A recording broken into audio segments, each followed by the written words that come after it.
아마존 대변인은 2021년 캐나다 프라임데이를 취소한다고 공식적으로 발표했습니다. 대변인은 코로나 바이러스의 영향으로 올해는 캐나다 프라임데이를 진행하지 않고 직원, 고객, 판매업체의 건강과 안전에 초점을 맞추기로 했다고 말했습니다. 앞서 아마존은 캐나다의 프라임데이가 연기될 것이라고 발표한 바 있습니다. 아마존 캐나다는 온타리오에 기반을 둔 세 곳의 주문 처리 센터에서 몇몇 직원들이 양성 반응을 보여 5월에 부분적으로 폐쇄 명령을 받기로 했습니다.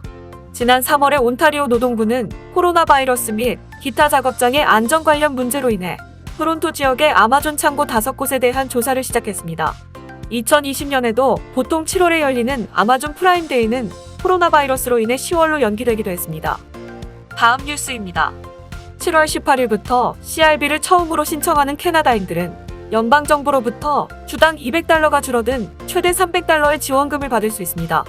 이는 10%의 세금이 포함되어 모든 신규 신청자에게 주당 $270가 제공됩니다. 이미 CRB를 받고 있는 사람들은 42주가 될 때까지 매주 $500를 받게 될 것이며 42주가 끝난 후에는 남은 8주 동안 줄어든 금액을 받게 될 예정입니다.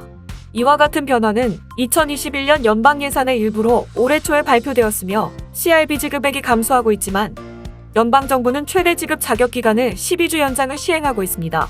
이는 2020년 9월 27일부터 2021년 9월 25일까지 최대 50주 동안 신청이 가능하다는 것을 의미합니다. CRB는 코로나19 유행으로 인해 일을 못하거나 실업 급여를 받지 못하거나 수입이 50% 이하로 떨어졌을 경우 격주 단위로 지급되는 정부 보조금입니다. 자세한 신청 요건, 신청 방법 및 신청 기간은 캐나다 국세청 웹사이트에서 확인하실 수 있습니다. 다음 뉴스입니다. 지난 6월 말부터 7월 초는 그 어떤 때보다도 무척 습하고 더웠던 시기였습니다.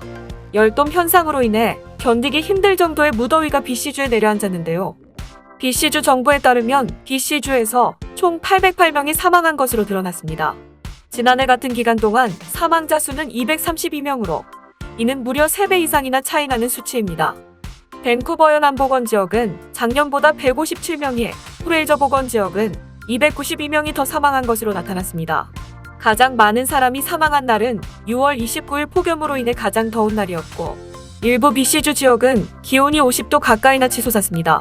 BC주 정부는 모두가 다 폭염 때문에 사망했다고 볼 순 없지만 사망자 수가 급증한 것에 폭염이 크게 일조했다고 분석하고 있다고 전했습니다.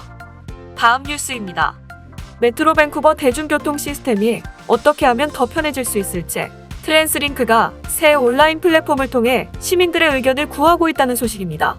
트랜스링크는 온라인 플랫폼을 통해 승객들이 어떤 시설이 개선되길 원하는지, 어떤 기술을 도입하는 게 좋을지 등의 의견을 모으는 게 가장 좋을 것 같아 이 프로젝트를 시작하게 되었다며 많은 참여 부탁드린다고 전했습니다.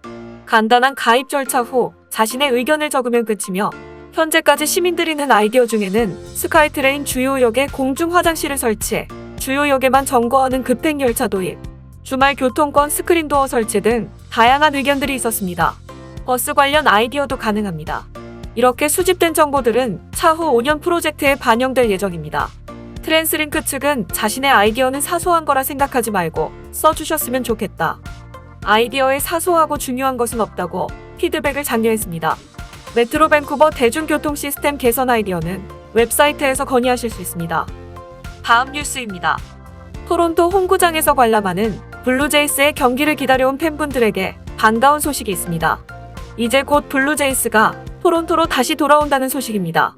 토론토 블루제이스 공식 트위터 계정은 팀이 로저스 센터에 2021년 7월 30일 홈스탠드로 복귀한다고 발표했습니다.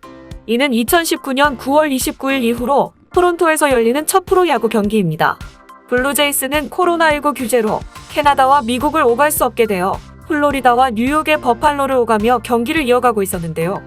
보도에 따르면 블루제이스 팀은 2021년 7월 30일에 귀국하여 캔자스시티, 클리블랜드, 보스턴과의 경기를 갖게 됩니다. 경기를 관람할 수 있는 관람객의 수에 대한 정보는 아직 공개되지 않았습니다. 블루제이스는 토론토 FC가 지난 7월 17일에 BMO 필드에서 홈 경기를 시작한다고 발표한 이래 복귀한 두 번째 프로팀입니다.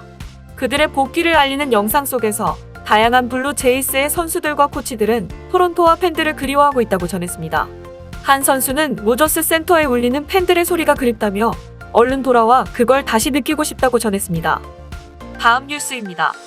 미국 로스앤젤레스 지역에서 활동 중이던 래퍼 인디언 레드보이가 인스타그램으로 생방송을 진행하던 도중 총에 맞아 사망하는 끔찍한 사건이 벌어졌습니다. 해외 외신에 따르면 사건은 지난 8일 오후에 일어난 것으로, 당시 인디언 레드보이는 캘리포니아주 남서부 호손의 한 아파트 공터에서 인스타그램으로 생방송을 진행 중이었습니다. 인디언 레드보이는 공터에 차를 세워둔 채 조수석에 앉아 다른 인플루언서인 카포네와 영상 통화를 하는 중이었고, 많은 팬들이 이를 인스타그램 방송을 통해 지켜보고 있었습니다. 방송이 진행되던 도중 몇 발의 총성이 울렸고, 인디언 레드보이는 살려달라며 몸을 숙였습니다. 당시 영상 통화 중이던 카포네는 어디 있느냐고 물었고, 인디언 레드보이는 호손에 있다, 살려달라고 여러 차례 말했습니다. 하지만 스마트폰은 인디언 레드보이 손에서 떨어졌고 생방송이 종료되었습니다. 신고를 받고 출동한 경찰은 현장에서 차 앞좌석에서 숨진 인디언 레드보이를 발견했다고 전했습니다. 인디언 레드보이는 다수의 총상을 입은 흔적이 발견되었고, 현지 조직의 보복 살해를 당했을 것으로 추측되고 있습니다. 인디언 레드보이의 인스타그램에 현지 조직의 손사인을 흉내내는 모습이 올라와 있어 이를 모욕으로 받아들이고 보복했을 거라는 게 유력한 추정입니다. 범인은 현장에서 체포되지 않았으며, 경찰은 인디언 레드보이를 노린 범죄로 보인다며 사건이 현지 조직과 연관되었을 수 있다고 보고 해당 지역의 CCTV 영상을 분석 중이라 전했습니다. 다음 뉴스입니다. 최근 BC주가 전례 없던 열돔 현상으로 열병을 앓고 이제는 한국이 열돔 현상으로 들끓는 가운데, 반대편 유럽에서는 100년 만에 찾아온 폭우로 엄청난 피해를 입었다는 소식입니다. 실종된 사람은 무려 1,300여 명에 달해 사상자는 계속해서 늘어날 것으로 보입니다. 보도 자료에 따르면 독일에서 이번 폭우로 사망한 사람의 수는 최소 106명, 라인한팔츠주에서 63명, 노르트라인 베스트팔렌주에서 43명이 사망했습니다. 벨기에 정부는 이번 폭우로 20명이 숨졌다고 밝혔습니다. 방미 중인 앙겔라 메르켈 독일 총리는 홍수 피해 지역 사람들에게 끔찍한 날들이라며 국가 차원에서 생명을 구하고 위험을 예방하고 고난을 줄이는 데 총력을 기울이겠다고 입장을 밝혔습니다. 독일에서 가장 피해가 큰 지역인 라인한트팔츠주의 말루드라이어 주지사는 우리가 한 번도 본 적 없는 재앙이 닥쳤다고 참담한 심정을 토해냈습니다. 폭우 피해가 가장 심한 지역은 이탈리아 베니스가 떠오를 정도로 모든 게 잠겨 있었습니다. 지난 14일에서 15일 4일 독일 서부와 벨기에, 네덜란드, 룩셈부르크가 접한 지역에는 평소라면 한 달에 걸쳐 내릴 비가 한 번에 몰아서 내린 것으로 드러났습니다.